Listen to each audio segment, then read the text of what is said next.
The reviewer evaluation and review experience is both incredibly powerful and user-friendly and simple for your review team.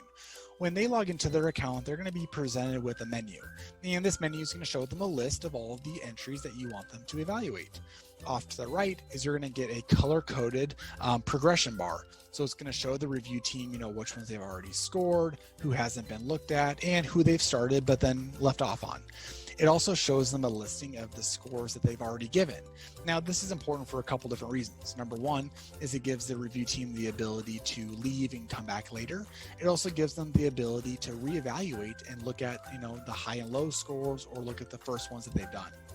When the review member is ready to actually conduct a review, they will simply click on the name of the submission.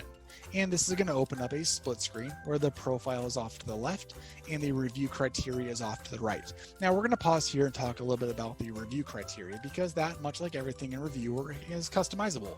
So the review process itself can be as basic as a forced ranking, or it can have a full-blown scorecard, and that's kind of what we're looking at here.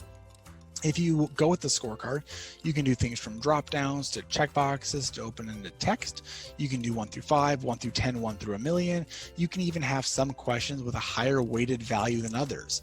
So as far as the review process goes, whatever your current desired selection process is, we can build into Reviewr. Now off to the left is that profile concept that's become kind of a trend within the platform. And so as you can tell, when the review team is logging and kind of scrolling through here, that scorecard is also independent of itself. So they can read and evaluate at the exact same time. As far as the content goes, the profile also will pull out all key details. So for example, at the top, I can click on attachments and it's going to show me a list of all the files that were added to that profile. Of course, I can download them, or I can click view and it's going to embed itself right in front of me.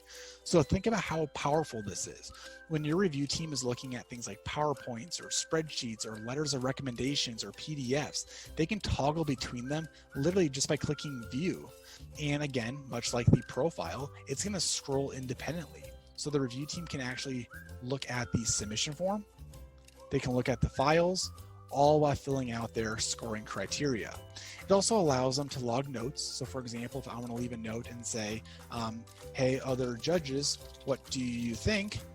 They can do so and then share with other judges. So this becomes like a collaboration tool, which becomes incredibly powerful as we try to virtualize these programs.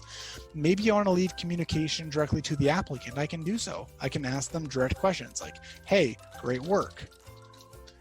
As far as these elements go, everything here can be turned on or off. So again, you at your organization have a very custom and specific workflow.